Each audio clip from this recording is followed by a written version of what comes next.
Hello friends, നമ്മുടെ കാശ്മീർ യാത്രയിലെ അവസാനത്തെ എപ്പിസോഡിലേക്ക് എല്ലാവർക്കും സ്വാഗതം. അപ്പോൾ നമ്മൾ കഴിഞ്ഞ വീഡിയോയിൽ മണാലിയിലേക്ക്, ലഡാക്കിൽ നിന്നും മണാലിയിലേക്ക് എത്തിയതും മണാലിയിലെ ടൂറിസ്റ്റ് കേന്ദ്രങ്ങൾ വിസിറ്റ് ചെയ്യുന്നതും ഒക്കെയായിരുന്നു നമ്മൾ കണ്ടിരുന്നത്. ഇനി നമ്മൾ നേരെ മണാലി വിട്ട് നേരെ ഡൽഹിയിലേക്കും ഡൽഹിയിൽ നിന്ന് നാട്ടിലേക്കുമാണ്. അപ്പോൾ ഈ പോകുന്ന വഴി ഒറ്റ വീഡിയോയിൽ തീർക്കാൻ വേണ്ടിയിട്ടാണ്. അപ്പോൾ അതുകൊണ്ട് എല്ലാവരും നമ്മുടെ തിരിച്ചുള്ള യാത്രയിലെ മനോഹരമായ കാഴ്ചകളും അനുഭവങ്ങളും ഒക്കെ ഈ വീഡിയോയിലുണ്ടാവും. അപ്പം എല്ലാവർക്കും വീഡിയോയിലേക്ക് സ്വാഗതം.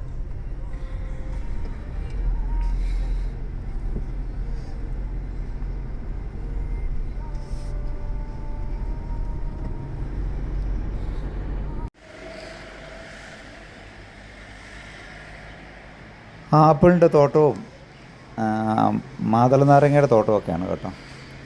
ആപ്പിളിൻ്റെയൊക്കെ അവസാന ഭാഗങ്ങളായി ഏതാണ്ട്.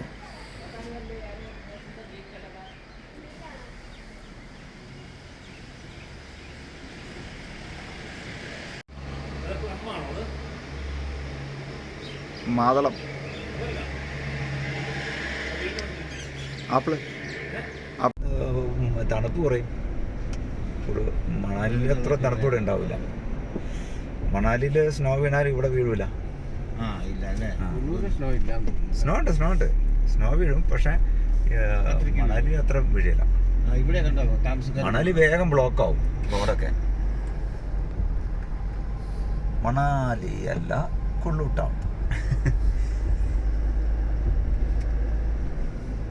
97.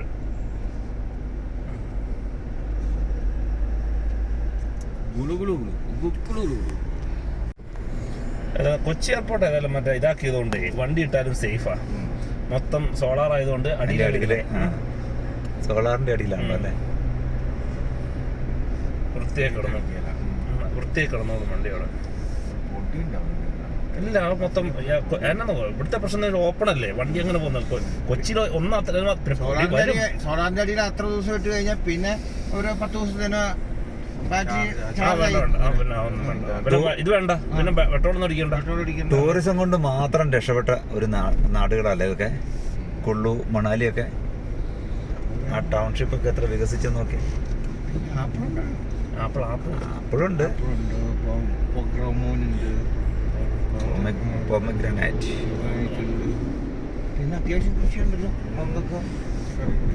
അത് മുഴുവൻ ആപ്പിൾ, പച്ചക്കറിക്കായ തട്ടിൽ ആപ്പിളും മറ്റേ സാധനവും എല്ലാം.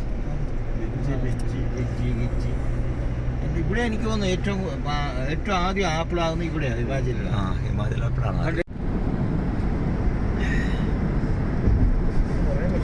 കുള്ളുവിൽ നിന്നും ചണ്ഡീഗഡിലേക്കുള്ള വഴിയിലുള്ള പുതിയ തുരങ്കമാണ് കേട്ടോ.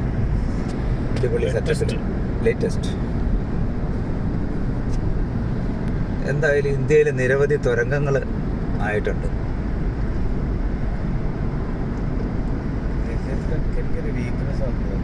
തുരങ്കങ്ങളല്ലേ.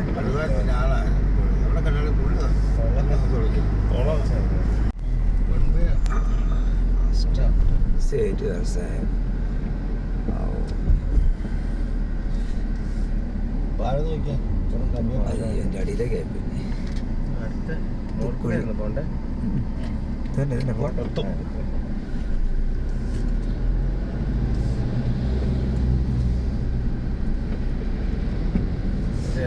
വെള്ളം കയറുന്നത് വെള്ളപ്പൊക്കം ഉണ്ടായി.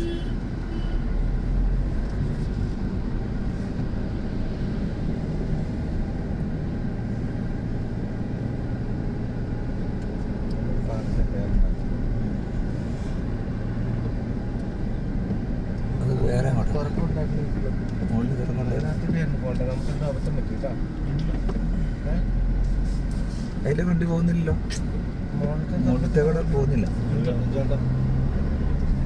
ഇതൊക്കെ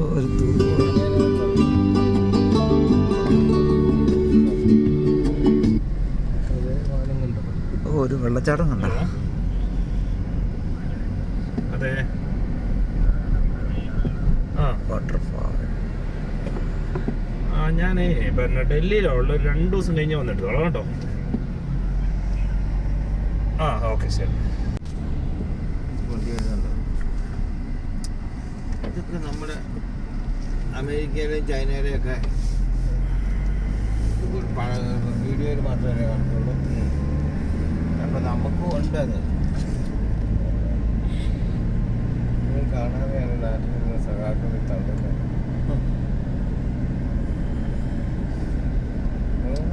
എന്ത് ഡെവലപ്മെന്റ് ഇന്ത്യ കൊണ്ടുവന്നെന്ന്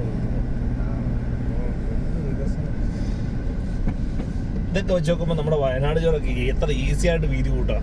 ഒരു ടണലും വേണ്ട, ഒരു ടണലും ആവശ്യമില്ല. 2-3 ബ്രിഡ്ജും ഇതുപോലെയുള്ള ഏതെങ്കിലും ഒരു മലയുണ്ടോ? ഒരു മല അഞ്ചിലേക്കൊക്കെ ചെറിയ തരംഗങ്ങൾ കൊടുത്താൽ ഇപ്പൊ ഗോവിന്റെ വലതുഭാഗത്തുള്ളപ്പോഴത്തെ ഒരു മലയുണ്ടോ? ഇല്ലെന്നേ. അത് ചെറിയ പൈസ ഒരു മാക്സിമം ഒരു 500-200 മരം മുറിക്കേണ്ടി വരും. അതെ അവിടെ ആകെ പ്രശ്നമുള്ളൂ. പ്രകൃതി സ്നേഹം. പിന്നെ ആ ചുരത്തിന് ഒരു ടണലും വേണ്ട. ഇതൊക്കെ എപ്പം വേണമെങ്കിലും ആ മോളിലിരിക്കുന്ന കല്ല്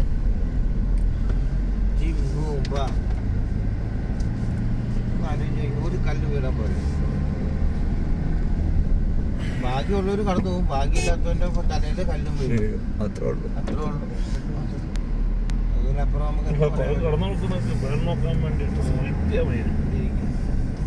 മലയുടെ അടിയിൽ ഞങ്ങളൊന്ന് മാറട്ടെ, എന്നിട്ട് ഇതിന്റെ മുകളിൽ കൊണ്ട് വീട് വെച്ചിട്ടൊന്ന് അറിയിച്ചു നോക്കിയാൽ ഇതിലെ കയറി വരുന്നത്.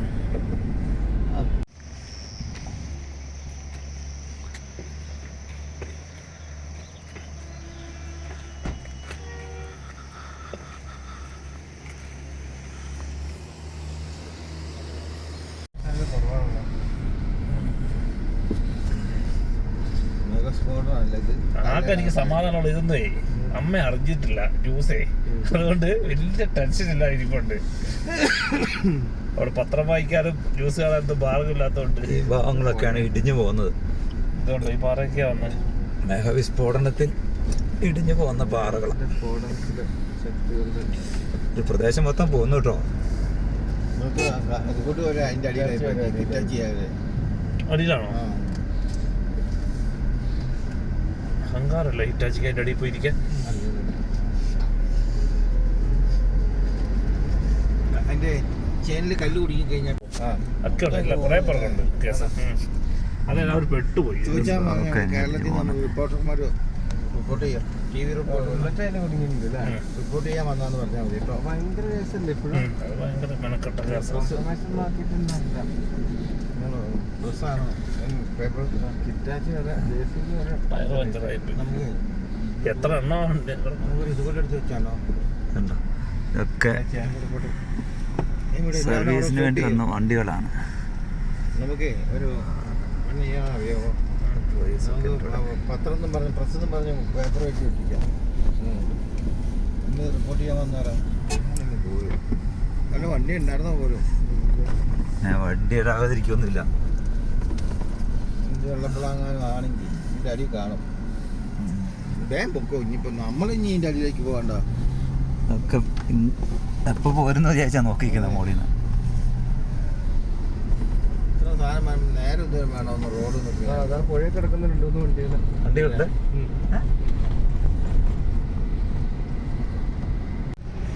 അരിയുണ്ട്, ഇഷ്ടപ്പെട്ട ഇനി അരിയുടെ ആവശ്യമൊന്നുമില്ല. ആകെ 2 വെപ്പ വെച്ചോണ്ട് വന്നു. അതെ, ആകെ 2 വെപ്പ വെച്ചോണ്ട്. എന്തോ കുടുങ്ങിയപ്പോഴാ ആ മുകളിലല്ലേ, ആ വേറൊരു ഫാമിലി മാത്രം ഉണ്ടായിരുന്നില്ല. ഇന്നലെ ഞങ്ങൾ അങ്ങോട്ട് പോയില്ലേ ചേച്ചി, ബ്ലോക്കാന്ന് അറിഞ്ഞുകൊണ്ട് ഞങ്ങൾ മണാലിയിൽ തന്നെ താമസിച്ചു ഇന്നലെ.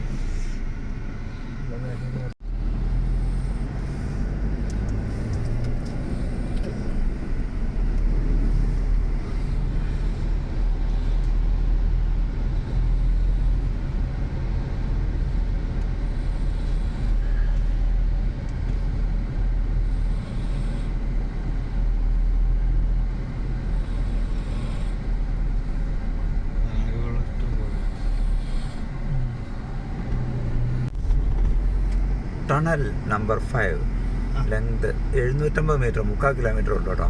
ചെറുത് പക്ഷെ പുതിയതാണ്. പണികൾ തന്നെ, പെയിന്റിംഗ് ഒക്കെ നടക്കുന്നേ ഉള്ളൂ.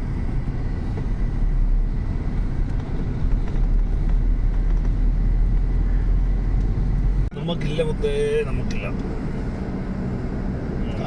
താജ്മഹൽ കാണാമല്ലോ.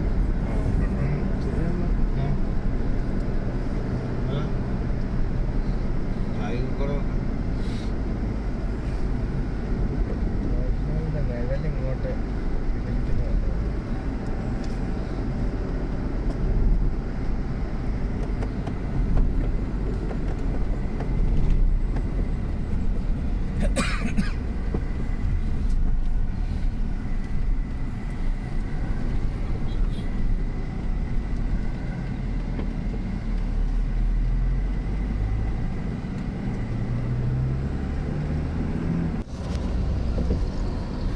ചണ്ഡീഗഡ് സിറ്റി.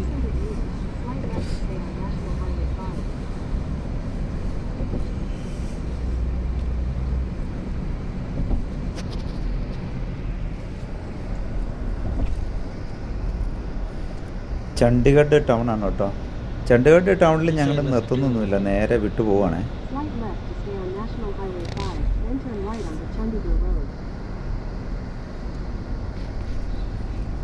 ഇനിയുണ്ട് 15-12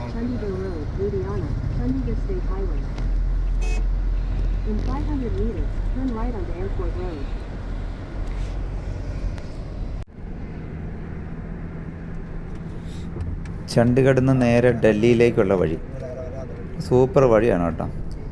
അപ്പോൾ ഏതായാലും ഞങ്ങൾക്ക് ടയോട്ടയുടെ ഷോറൂമിലൊന്ന് കയറണം. കാരണം വണ്ടി ആ മലയൊക്കെ കയറി ഇറങ്ങി കട്ടറിൽ കൂടെയൊക്കെ ചാടിയൊക്കെ വന്നാലേ എന്തൊക്കെയാണ് സംഭവം. അപ്പോൾ ഇനി അങ്ങോട്ടാണെങ്കിൽ നല്ല സ്പീഡിൽ വണ്ടി പോകാനുള്ള, അപ്പോൾ എന്തെങ്കിലും അലൈൻമെൻറ്റ് തെറ്റുമോ അങ്ങനെ എന്തെങ്കിലും ചെയ്തിട്ടുണ്ടെങ്കിൽ വണ്ടിക്ക് കൂടുതൽ പ്രശ്നമാവും ടയറിനൊക്കെ. അപ്പോൾ അതുകൊണ്ട് ഏതായാലും ഷോറൂമിലൊന്ന് കാണിച്ച് സർവീസ് ഒന്നും കൂടെ ചെയ്തിട്ട് മുമ്പോട്ട് പോകാമെന്ന് വിചാരിച്ചിട്ടാണേ. നേരെ സർവീസ് സെൻറ്ററിലേക്കാണ് പോകുന്നത്. 20 കിലോമീറ്ററുള്ള ട്രാക്കാണ്.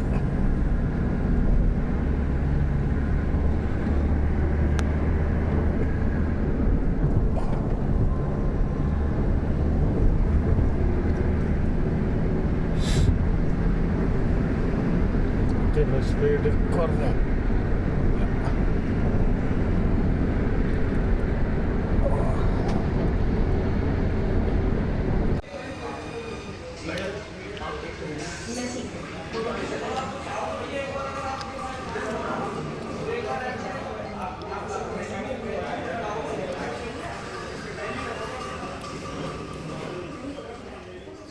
സർവീസ് സെൻറ്ററിലെത്തി വണ്ടി സർവീസിന് കയറ്റിയേക്കുവാണ്. അപ്പോൾ ഞങ്ങൾ നേരെ സ്വിഗ്ഗിയിലൂടെ ഫുഡ് ഓർഡർ ചെയ്തു. അപ്പോൾ സർവീസ് സെൻറ്ററിൽ ലോഞ്ചിലിരുന്നിട്ട് ഞങ്ങൾ ഭക്ഷണം കഴിക്കുകയാണ് കേട്ടോ. ബിരിയാണി കുഴപ്പമില്ല, വലിയൊരു തിരക്കില്ലാത്ത ബിരിയാണിയാണ്.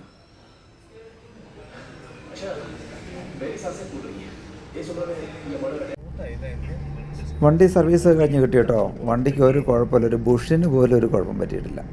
എല്ലാം പെർഫെക്റ്റ്. ഓക്കെ, ഒരു നോർമൽ സർവീസ്. അവരെല്ലാ ഭാഗവും ചെക്ക് ചെയ്ത് നോക്കി. ഞങ്ങൾ പ്രത്യേകം പറഞ്ഞത് എന്തെങ്കിലും കംപ്ലയിൻ്റ് ഉണ്ടോ എന്ന് നോക്കണമെന്ന്.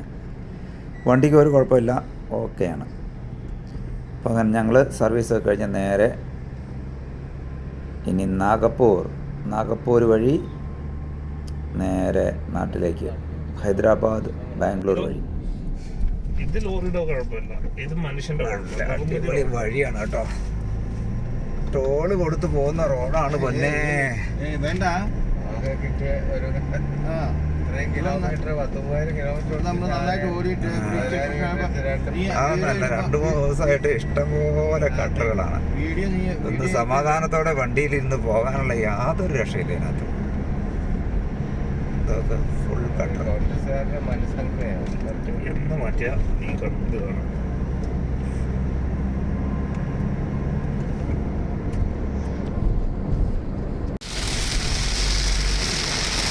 അടിപൊളി മഴ. നാഗപ്പൂർ എത്തുന്നതിന് തൊട്ട് മുമ്പ്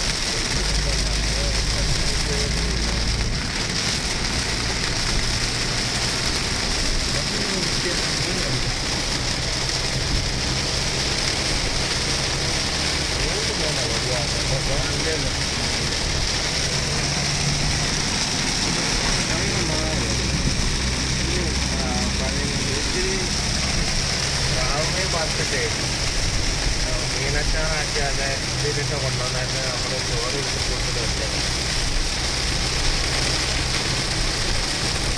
അങ്ങനെ അടവോ മതിയായിരുന്നു.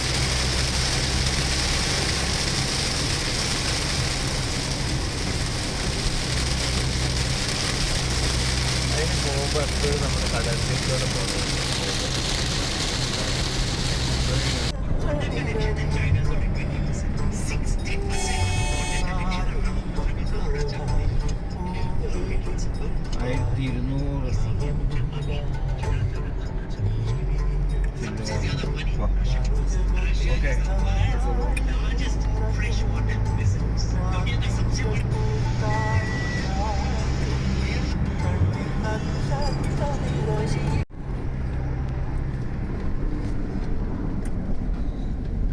ഇത് കണ്ടോ, ഈ റോഡിൻ്റെ അടിഭാഗമൊക്കെ ഫുള്ള് ഫോറസ്റ്റാണ് കേട്ടോ.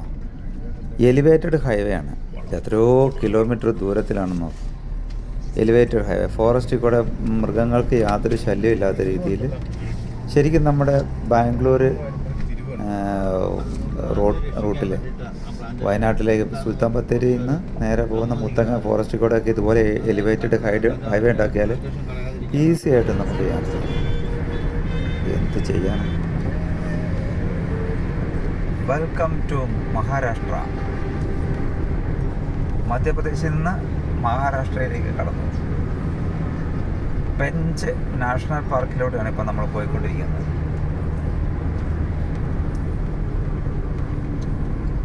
നാട്ടിലേക്ക് എടുത്ത് പോകുന്ന വണ്ടികളായിരിക്കും ചിലപ്പം.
നമ്മൾ രാത്രി ഒരു 9 മണി ആയപ്പോഴത്തേക്കും ഹൈദരാബാദിലേക്ക് എത്തി കേട്ടോ.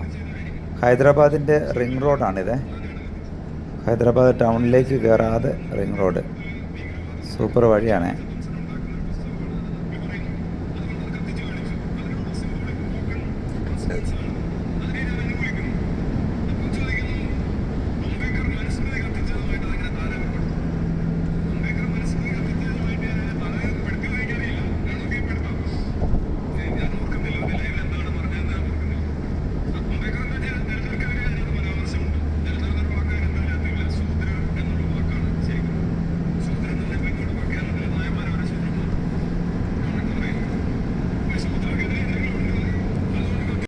ഹൈദരാബാദിൻ്റെ ഒക്കെ വികസനം കണ്ടാൽ ഞെട്ടിപ്പോകും കേട്ടോ.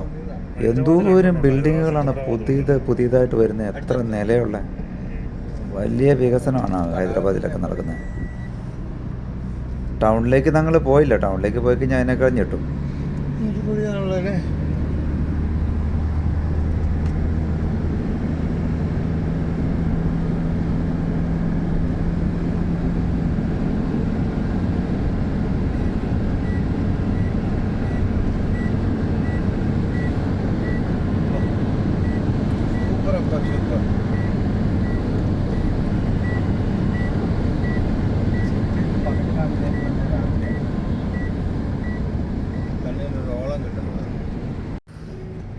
ബാംഗ്ലൂർ കഴിഞ്ഞു. ബാംഗ്ലൂരിൽ നിന്ന് നേരെ ബാംഗ്ലൂർ മൈസൂർ പുതിയ ഹൈവേയിലാണ്. അടിപൊളി റോഡ്, അങ്ങനെ വെച്ച് വിട്ട് പോകാം.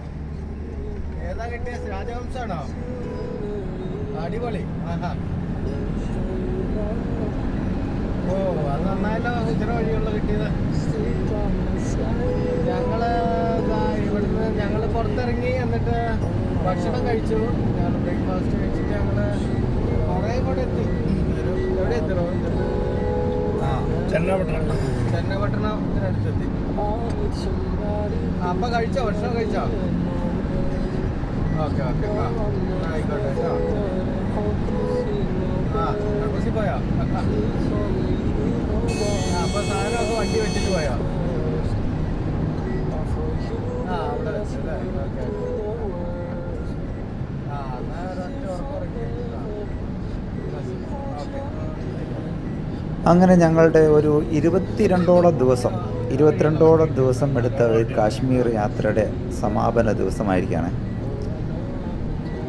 അപ്പോൾ ഇതുവരെയുള്ള ഞങ്ങളുടെ യാത്രയിൽ വീഡിയോ കണ്ട് ഞങ്ങളുടെ അഭിപ്രായങ്ങളും ഒക്കെ അറിയിച്ച എല്ലാവർക്കും വളരെ നന്ദി അറിയിക്കുകയാണ്.